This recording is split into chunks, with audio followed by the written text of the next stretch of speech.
안녕하십니까. 생명의 흐름입니다. 이번 주는 2022년 여름훈련 집회 메시지 9번 하나님의 영광으로 가득 채워진 하나님의 성전입니다.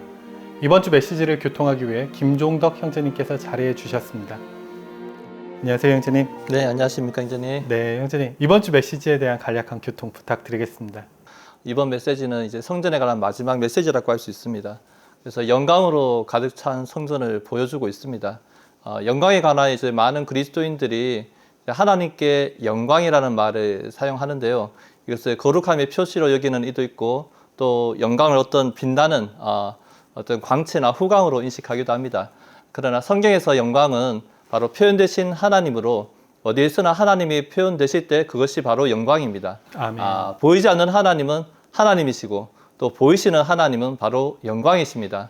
그래서 출애굽기 24장 16절을 볼 때 여호와의 영광이 시나이 산 위에 머무르고라고 말씀하고 있습니다. 이 말씀은 바로 영광이 하나님 자신의 나타남과 표현인 것을 말해주고 있습니다. 아멘. 그리고 사도행전 7장 55절에서는 그러나 스데반이 성령으로 충만하여 눈여겨 하늘을 쳐다보니 하나님의 영광과 예수님께서 하나님 오른편에 서 계신 것이 보였다라고 말씀하십니다. 바로 하나님의 영광으로서 스데반에게 하나님은 나타나셨습니다. 그리고 고난받고 박해받고 있는 스데반을 격려하고 위로하셨습니다. 우리는 영광이 하나님의 속성이고 찬란하게 표현되신 하나님이라는 것에 우리의 관념이 전환될 필요가 있습니다. 아멘. 또 두 번째로 우리는 하나님의 영광이 이런 성막과 성전을 가득 채운 것을 인상을 가져야 하는데요. 출애굽기 40장 34절에서는 그때 구름이 해막을 덮고 여호와의 영광이 성막을 가득 채웠다라고 말합니다. 아멘. 우리는 교회 생활 안에서 다만 해막에서 구름을 감상하고 하나님의 임재를 누리는 생활에서 멈춰서는 안 됩니다. 우리는 성막 안에서 우리를 가득 채우는 영광이신 하나님 자신을 누리도록 전진할 필요가 있습니다. 아멘. 그래서 열왕기상 8장 12절에서는 이러한 성전이 완성되었을 때의 말씀인데요. 제사장들은 구름 때문에 서서 섬길 수가 없었다.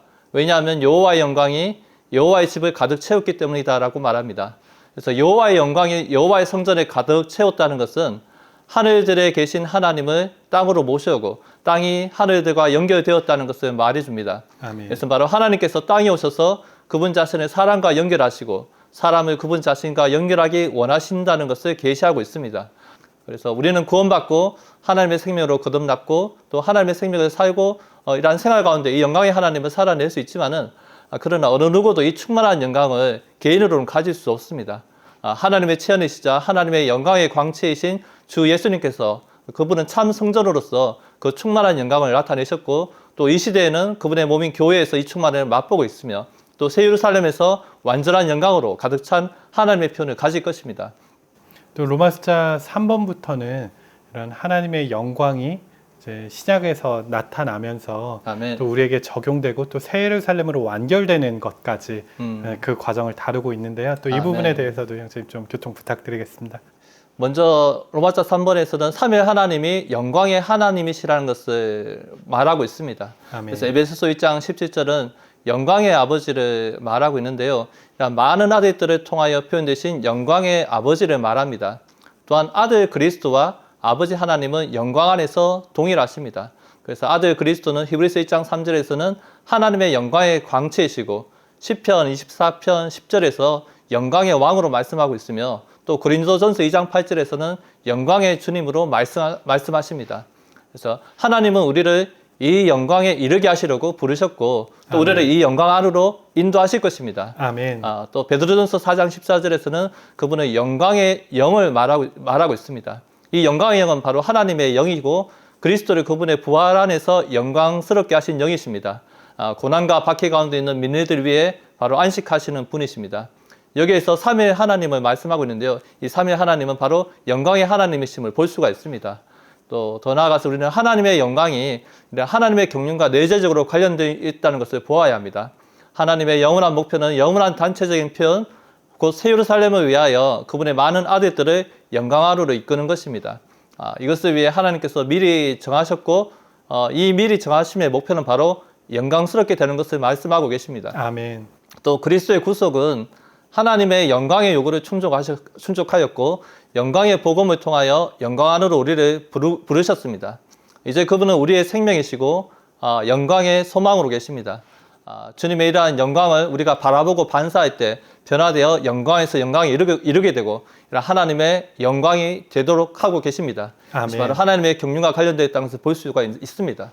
또한 요한복음 17장 22절에서는 또 주 예수님께서 아버지께서 나에게 주신 영광을 내가 그들에게 준 것은 우리가 하나인 것 같이 그들도 하나가 되도록 하려는 것입니다 라고 기도하셨습니다. 아버지께서 아들에게 주신 영광이 아들에 의해 우리에게 주어졌으므로 이러한 진정한 하나는 신성한 영광 안에 있습니다. 바로 자신이 자아를 완전히 부인할 때 우리 믿는 이들은 아버지의 영광을 그들이 온전히 하나 되는 요인으로 누릴 수 있고 또 단체적이고도 건축된 방식으로 하나님을 표현할 수가 있습니다. 아멘. 그래서 이러한 하나 안에 또한 영광은 최종적으로 하나님께 다시 되돌려져야 합니다. 여기 에베소서 3장의 말씀을 통해 볼 때 하나님께서 교회 안에서 영광을 받으시는 길을 보여주고 있습니다. 21절은 하나님께서 교회 안에서와 그리스도 예수님 안에서 영광이 대대로 영원 무궁히 있으시기를 바랍니다. 아멘. 이라고 선포하고 있습니다. 아멘. 이 영광은 하나님과 함께 우리에게 와서 우리 안으로 일에 넣어진 후에 우리와 함께 또 하나님께 돌아가는 것입니다. 이것이 바로 하나님께서 교회 안에서 영광을 받으시는 길입니다. 아멘. 이게 영광의 왕결인 새 예루살렘은 영혼 안에 있는 하나님의 단체적인 표현이고 하나님의 외양을 지니고 하나님의 영광 안에서 그분의 형상을 표현합니다. 이 바로 새 예루살렘 성 전체가 바로 하나님의 영광을 지니고 하나님의 영광은 성을 통하여 빛을 비추시는 바로 하나님 자신입니다. 그래서 하나님은 새 예루살렘이시고 따라서 하나님을 영광스럽게 하는 것은 그분을 새 예루살렘으로 우리가 취하고 그분께 모든 영광을 돌리는 것입니다. 아멘. 우리는 하나님을 영광스럽게 하기 위하여 새 예루살렘에 참여하여야 합니다. 여기 이기는 이들은 바로 성전의 기둥이 될 것을 말씀하고 계십니다. 그래서 오직 우리가 새 예루살렘 안에서 하나님을 표현할 때야 비로소 하나님은 우주 안에서 참되게 영광스럽게 되십니다. 아멘. 그래서 이러한 에베소서 3장의 바울의 기도가 매일의 우리의 기도가 되어서 이 시대 교회 생활 안에서 하나님의 영광에 충만에 이르도록 우리가 전진한 생활을 살기 원합니다. 아멘. 아멘. 아멘. 형제님 교통 감사드립니다. 아멘. 네, 이어서 이번 주 영상을 시청하시고 관련된 위트니스리 형제님의 영상을 시청하시겠습니다. This afternoon we come to message 9, which is the final message on this series concerning the temple, and that we started from message 6, and the title of this message is on the temple of God filled with the glory of God. And we come to Roman numeral 2. Romans 2, the glory of God filled the tabernacle and the temple. This is recorded in Exodus 40 and also in 1 Kings chapter 8. From my study of the Word, that these are the only two instances where we are told God's glory or the glory of God filling a people, a corporate people who are being typified by the tabernacle and the temple. We know, according to Acts 7:2, the God of glory appeared to Abraham. That was a great attraction. God, who is glory itself, he appeared to Abraham. And even Moses, he was allowed to see the glory of God passing by him. Right? He was not possible for him to see the glory directly, but God allowed him to see his glory passing by. But here, brothers and sisters, in Exodus with the tabernacle and in 1 Kings with the temple, that the glory of God actually filling his people. It is not merely the God of glory appearing to us to show us how wonderful, excellent, attractive he is. Now this very God who is glory, he is filling us. There is a people on the earth whom God is looking that he can fill them with his glory. Oh, this is a tremendous matter. There has never been any single person, individual person, worthy, qualified to have God's glory filling them. Abraham can see the God of glory. Moses can see the glory passing by him. But never any individual is qualified to receive the glory of God filling them. Of course, except Jesus Christ. He is the very embodiment of God. He was the very effulgence of God's glory. But beside him, you cannot see any individual, no matter how spiritual, how even mature an individual is. God's glory is not for filling any individual persons. God's glory is to fill a corporate people, built up as a tabernacle and a temple. Now, A says, this is Exodus 40, the cloud covered the tent of meeting, and the glory of Jehovah filled the tabernacle. That's upon the completion of the building of the tabernacle. Then the cloud came to cover that tent of meeting, and the glory of Jehovah filled the tabernacle.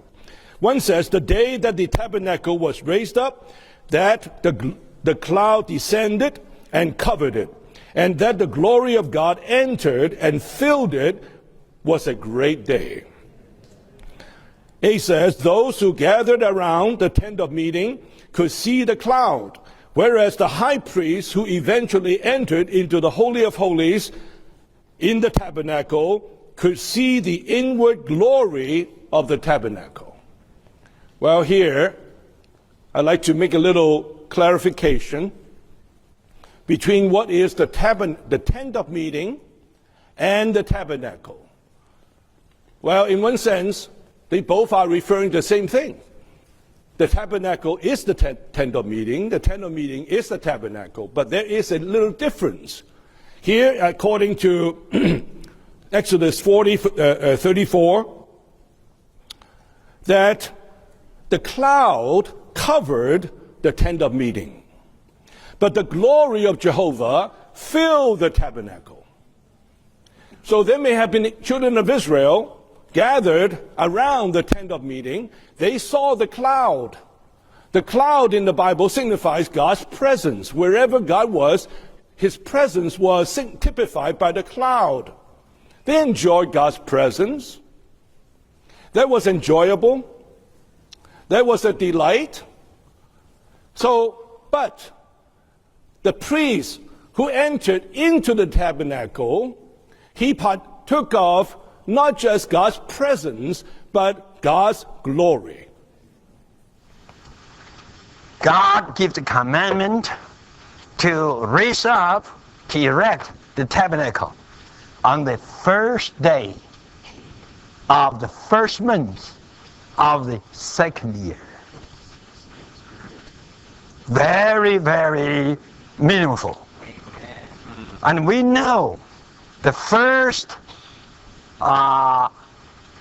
month of the first year was the time for the Passover. Could you see? From the Passover to the erection of the tabernacle, it was just 1 year passed. And you could see very clearly there were two beginnings with God's people, right? The first beginning was the beginning with salvation, with Passover. And the second beginning of God's people's life was a beginning with what? With God's dwelling place. This is a clear type, a clear sign. What is type? A type is sign today, especially today in America. We all know what is sign. Red sign, green sign, right? Red sign means what? Stop. Green sign means what? Go. This is the typology. All these are signs. Now, we all need the first beginning. And I have no doubt about the first beginning with you all. I have the full assurance that you have got the first beginning already. If not, you wouldn't come here often. Right? You got the first beginning. Then, how about the second? Amen. The first is to have the Passover, to get saved, to get God's judgment pass over you. Right? And then how about second? I tell you again, I cannot be a good man. I must point out the fact, I don't think today on this earth many Christians do know that in the Christian life there is the need of a second beginning. Well, I read some books when I was young. That was half a century ago. Don't think I'm saying my oldest again. Some book did talk about the second blessing. The second blessing. Right? And the Pentecostal people would say, well, the second blessing is just the Pentecost. As long as you have the baptism of the Holy Ghost, so you receive the second blessing. You have to see God after the second blessing. Well, the inner life people, they consider the second blessing as something inward. You must experience the cross, that the cross of Christ has to crush you out. Then within you, you'll be filled with life. And this is the second blessing. But I never heard a second beginning. A second year. Second beginning. A second Abib. You know, the first month of the holy calendar is called Abib. A-B-I-B. That means what? Green ears. New, fresh beginning. We all need to have two beginnings. It's not a small matter. And the second beginning is with what? Not with tongue speaking. Not with even the inner unveiling. For the inner life. See? The holiness people say, if you have the holiness, you got the second blessing. Neither of these things are the second blessings. What is it? God dwelling place. When we have practically the experience of God dwelling place in our Christian life, then we have a second beginning. Amen. Now, what is the dwelling place of God today? No doubt, everybody knows, the house of God. The house of the living God. Amen. This is the second blessing. Amen. Hallelujah. And this is the second beginning. Right. The second beginning. The first day of the first month, but of the second year. Isn't this wonderful? Amen. And I'm so glad. I have the assurance. I got the second beginning already. And I believe many of you do. Right. You all have got the second beginning. It's really a blessing.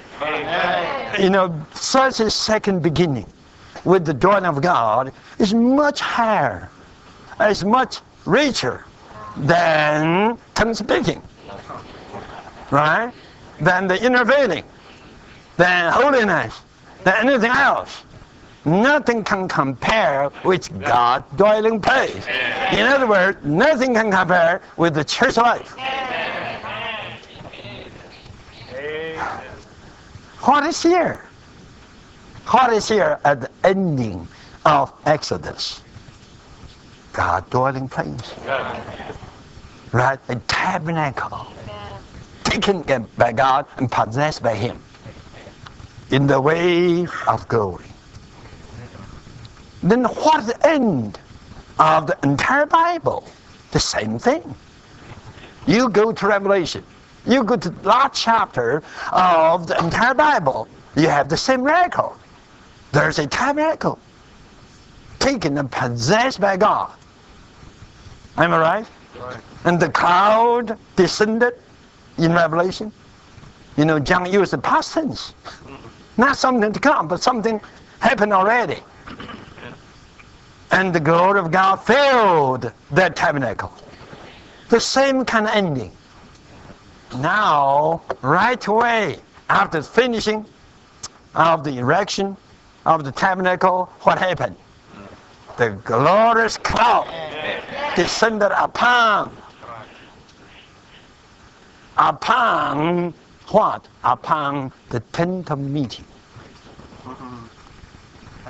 And the glory filled within what? Within the tabernacle.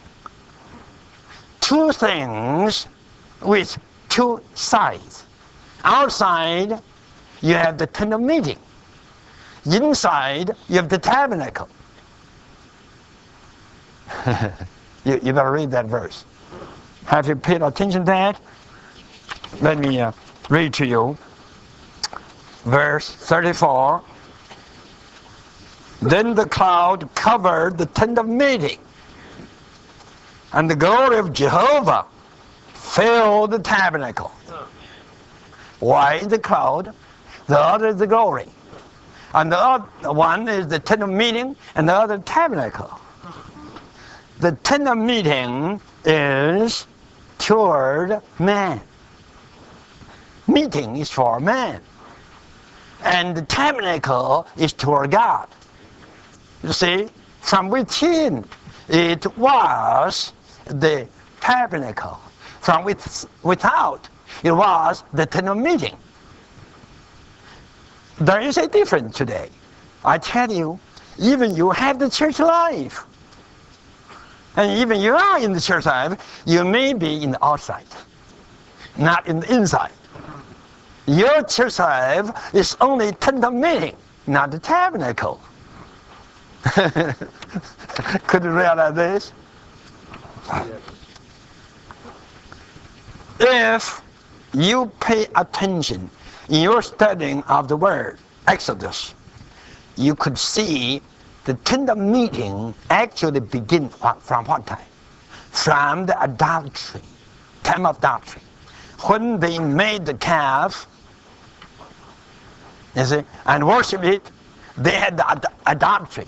And then Moses moved his tent out of the camp, and his tent was also the tent of God. And that became the tent of meeting. So the tent of meeting, in a good sense, is very good. But in the negative sense, it is quite negative. Could you follow me? Even with the church life today, you may say, hallelujah, I'm in the church life, praise the Lord. That's right. But you are just around the tent of meeting. You never got into the tabernacle. The tent of meeting is covered by the cloud, and the tabernacle is filled by the glory. The glory of God to you who are around the tent of meeting, outside, may be just a cloud. It's not so glorious. You see, you must enjoy God's glory not merely as a cloud, but as the glory. Inside the tabernacle, it was not the cloud, it was the glory. You see, above the tent of meeting, it was the glory. It was the cloud.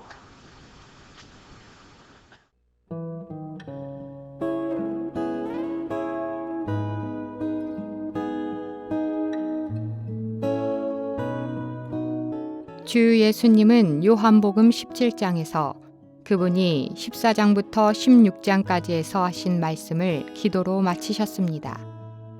이 기도에서 주님은 건축의 필요성을 지적하셨습니다. 그분 안으로 믿고 그분과 동일한 생명과 본성을 소유한 사람들은 반드시 한 몸 안으로 연합되고 건축되어야 합니다. 따라서 이 기도의 주제는 하나 안에서의 건축인데, 이는 아들이 믿는 이들 안에서와 믿는 이들 가운데서 그리고 믿는 이들로 말미암아 영광스럽게 되심으로써 아버지께서 아들 안에서 영광스럽게 되시게 하시려는 것입니다. 영광은 하나님께서 나타나신 것, 곧 하나님께서 영광스럽게 표현되신 것입니다. 하나님께서 나타나실 때마다 그곳에 영광이 있습니다. 이스라엘 백성은 광야에서 성막이 세워질 때 여호와의 영광, 곧 그분의 나타나심을 보았고, 그들이 성전을 건축했을 때 여호와의 영광을 다시 보았습니다.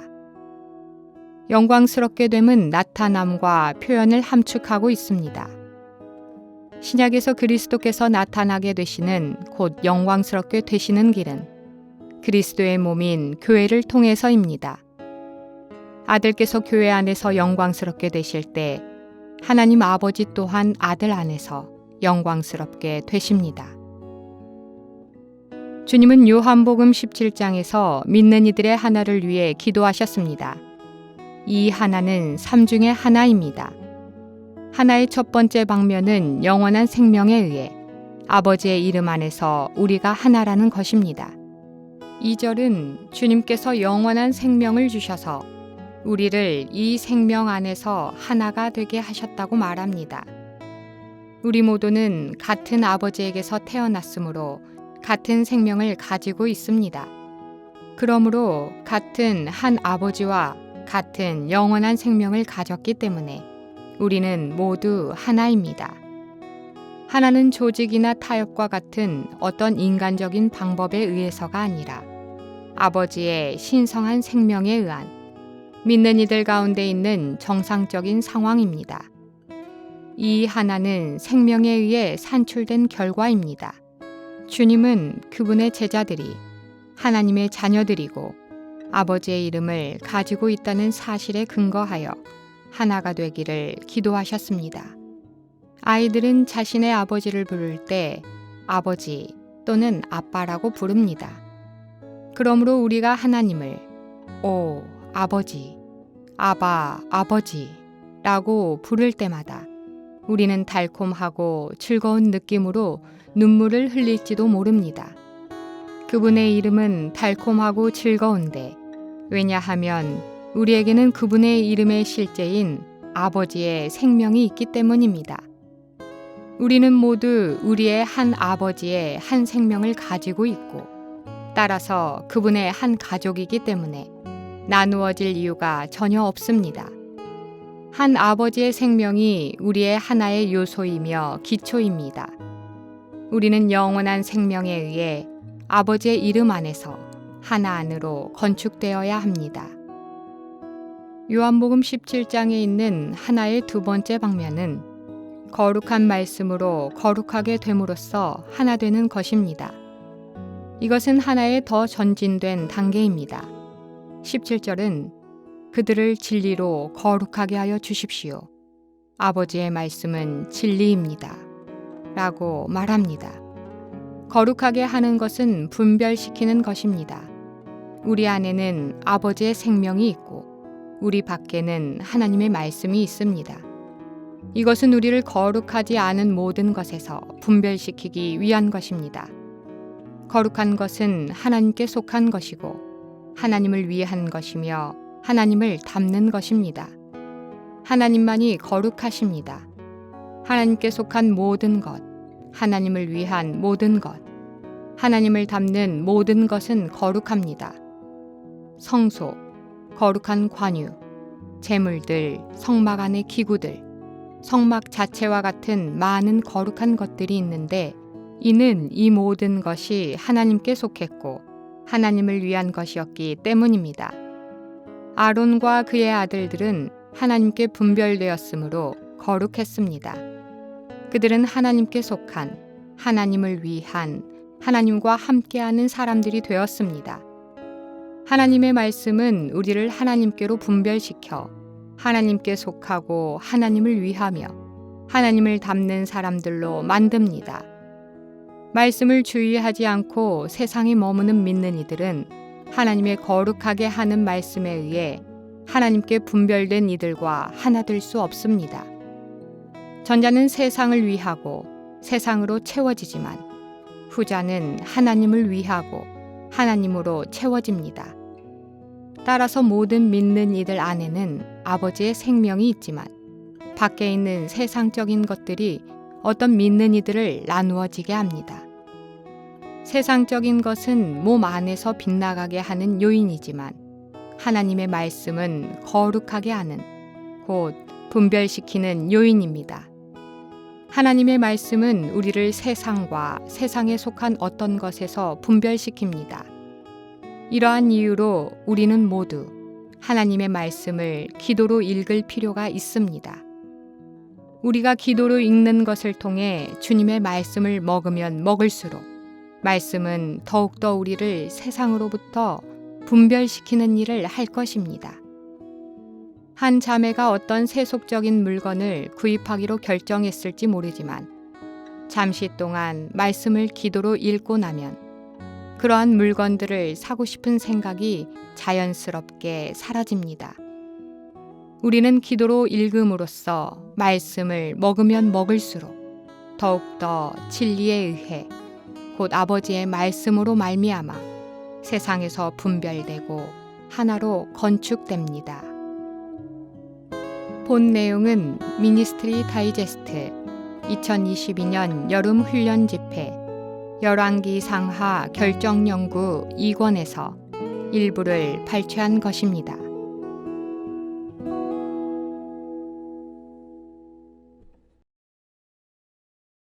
출애굽기 40장 34절 구름이 회막을 덮고 여호와의 영광이 성막을 가득 채웠다.